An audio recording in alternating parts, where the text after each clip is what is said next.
Assalamualaikum warahmatullahi wabarakatuh. Di pagi yang cerah ini, atau mungkin kalian bisa menyaksikannya di waktu siang, sore, ataupun malam. Pada kesempatan kali ini kita akan membahas reaksi elektrolisis. Nah, ini berdasarkan request dari beberapa murid saya, ya. Jadi katanya reaksi elektrolisis itu susah, Pak, ya. Apalagi kalau kita sudah masuk di reaksi di katodanya nanti apa, reaksi di anodanya seperti apa. Nah, ini coba saya buat sederhana peta konsepnya. Jadi sebelum kita masuk ke reaksi di katoda dan anodanya seperti apa, yang perlu kita pahami dulu adalah yang pertama, kita harus tahu dulu bahwa elektrolisis itu nanti terjadi pada larutan atau lelehan, ya. Jadi bisa pada larutan, bisa juga pada lelehan. Nah, yang pertama yang harus kita pahami adalah larutan itu tersusun atas pelarut dan zat terlarut. Ya. Pada kesempatan kali ini kita batasi bahwa pelarutnya air, zat terlarutnya satu macam. Ya, misalkan NaCl dilarutkan dalam air, maka menjadi larutan NaCl. Nah, larutan NaCl ini berarti kalau sudah larut menjadi larutan homogen, maka di dalam larutan terdapat apa? Ada kation, ada anion, dan ada air. Jadi ada 3 komponen ini. Nah, berbeda dengan lelehan atau leburan, atau bisa juga disebut sebagai cairan, maka lelehan atau leburan ini adalah zat cair murni, ya. Nah, misalkan kamu punya NaCl, ya, dipanaskan pada suhu tertentu atau pada tekanan dan keadaan tertentu, dia berubah menjadi cair. Nah, maka ini disebut sebagai NaCl dalam wujud cairan murni. Maka di dalamnya terdapat kation dan anion saja, tidak ada H2O, berbeda dengan larutan. Ya. Kemudian tips yang kedua adalah kita harus tahu dulu bahwa di katoda nanti akan terjadi reaksi reduksi atau disingkat karet, sedangkan di anoda itu nanti akan terjadi reaksi oksidasi. Nah, oke, coba kita perhatikan rancangan ininya. Oke, nah sudah. Oke, kita akan fokus dulu pada reaksi di katoda, ya. Jadi pembagiannya seperti ini. Nah, tadi di katoda tempat terjadinya reduksi itu sebelum nanti kita memutuskan reaksi yang terjadi seperti apa, kita harus pilah dulu. Yang kita elektrolisis itu larutan atau lelehan, ya. Nah, kalau misalkan dia bentuknya larutan, maka langkah utama adalah kita lihat kationnya. Kationnya itu golongan 1A, 2A, Al dan Mn atau kation lain. Nah, jika kationnya kation logam aktif golongan 1A, 2A, Al3+ dan Mn2+, maka kationnya tidak dapat direduksi, mohon maaf, ya. Maka yang dioksidasi adalah airnya. Karena di sini sebenarnya terjadi persaingan antara H2O pelarut dengan kation-kation jenis ini. Nah, ternyata lebih mudah mereduksi H2O, ya. Maka H2O yang direduksi reaksinya apa? 2H2O plus 2E menjadi 2OH- dan H2, ya. Jadi akan menghasilkan gas hidrogen dan OH-, ya.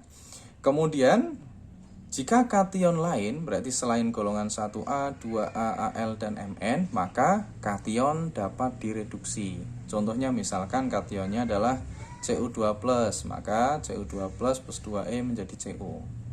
H+, maka 2H+ plus 2E menjadi H2, ya. Ini. Jadi kalau di larutan seperti itu. Kalau kationnya golongan 1A, 2A, Al dan Mn, maka air yang direduksi. Selain itu, maka kationnya yang direduksi. Oke, clear itu ya. Nah, kemudian masih di katoda. Nah, jika yang dielektrolisis itu lelehan, yang dielektrolisis adalah lelehan atau leburan, maka kation golongan 1A, 2A, Al, Mn maupun kation yang lain semuanya dapat direduksi, ya. Jadi dalam kasus ini berarti kalau kationnya Na+, maka tidak dapat direduksi, tapi kalau lelehan Na+ dapat direduksi menjadi Na, ya. Jadi dipilah dulu Kalau katoda lihat larutan atau lelehan. Kalau larutan aturannya seperti ini. Kalau lelehan berarti bisa dikatakan semuanya dapat direduksi. Oke, clear ya. Nah, kemudian kita geser sedikit ke reaksi di anoda ya. Oke, biar tampak semuanya ya. Nah, sekarang reaksi di anoda. Nah, jadi pertimbangannya yang dilihat kalau di anoda itu kamu pastikan dulu lihat elektrodanya ya. Jadi yang dilihat elektrodanya. Kalau elektrodanya inet, maka berlaku aturan ini. Jika elektrodanya tak inet, maka aturannya ini. Oke, kita simak dulu yang elektrodanya inet ya. Jadi kalau reaksi di anoda elektrodanya inet, yaitu elektroda yang terbuat dari PT, C maupun AU, maka yang dilihat adalah anion. Nah, oke, anion ya. Nah, anion nanti dibagi menjadi dua. Jika anionnya itu sisa asam oksi atau anion berupa SO42-, NO3-, PO4, PO4, PO3, 3- misalkan, maka yang dioksidasi bukan anionnya tetapi H2O atau pelarutnya ya. Reaksinya bagaimana? 2H2O menjadi 4H+ plus O2 dan 4E ya. Nah, anion selain sisa asam oksi, anion lain dapat dioksidasi ya. Misalkan 2X- menjadi X2 plus 2E. Ini bisa juga misalkan Cl- berarti 2Cl- menjadi Cl2 plus 2E ya. OH- juga bisa ya. 4OH- menjadi 2H2O plus O2 plus 4E. Nah, ini jika elektrodanya inet. Nah, tetapi jika elektrodanya tak inet berarti selain PTCAO ya, maka tidak melihat anionnya, yang dilihat langsung anodanya. Nah, kalau anodanya tak inet maka anoda yang teroksidasi ya. Contohnya misalkan Mn plus Ne menjadi M. Misalkan di sini gampangnya Cu2 plus ya, misalkan contohnya adalah Cu2 plus anion yang teroksidasi, kebalik ya. Ini harusnya M menjadi M2 plus 2E ya. Misalkan contohnya adalah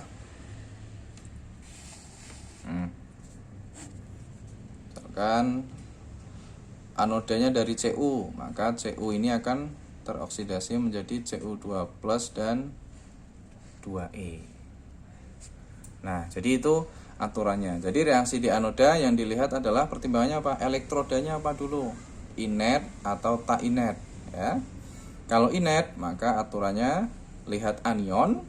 Anionnya sisa asam oksi maka H2O yang teroksidasi. Anion lain maka anionnya yang teroksidasi. Tetapi jika elektrodanya tak inet, nah, maka anoda yang teroksidasi. Reaksinya apa? Ini M menjadi Mn plus Mn plus Ne. Atau kalau dicontoh misalkan Cu menjadi Cu2 plus 2E. Nah, sekarang kita akan coba aplikasikan pada contoh soal berikut ya. Nah, misalkan di sini tentukan reaksi yang terjadi pada elektrolisis berikut. Yang pertama adalah larutan NaCl dengan elektroda C. Ya, jadi penekanan saya yang pertama ini contohnya adalah elektrolisis pada larutan dan lelehan. Nah, nanti bedanya apa? Kita cek sekarang ya. Nah, larutan NaCl dengan elektroda C, elektrodanya dibuat sama biar tidak bingung dulu. Nah, maka larutan NaCl sendiri dia akan terionisasi menjadi ya, ini Ag, akan terionisasi menjadi Na plus Ag dan Cl- Ag ya. Nah, seperti tadi, kalau kita mau menyusun reaksi apa yang terjadi pada katoda sendiri reaksinya reduksi, maka yang kita lihat apa dulu? Dia larutan atau lelehan. Ya. Karena di sini NaCl-nya dalam bentuk larutan, maka baru kita melihat kationnya. Nah, Na+, ya kan?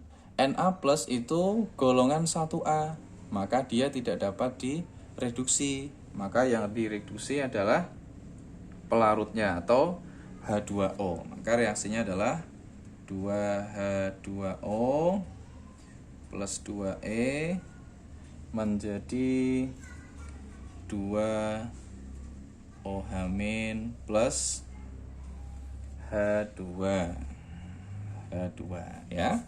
Nah, karena Na+ itu golongan 1A, maka yang direduksi adalah airnya. 2H2O plus 2E menjadi 2OH- plus H2. Sedangkan reaksi di anoda, ya tadi.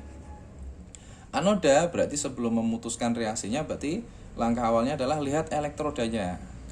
Karena elektrodanya C itu berarti inet, maka yang dilihat adalah anion, ya. Nah, anionnya Cl-, berarti dia bukan sisa asam oksi, maka anionnya dapat dioksidasi. Cl- menjadi Cl2 gas plus 2E.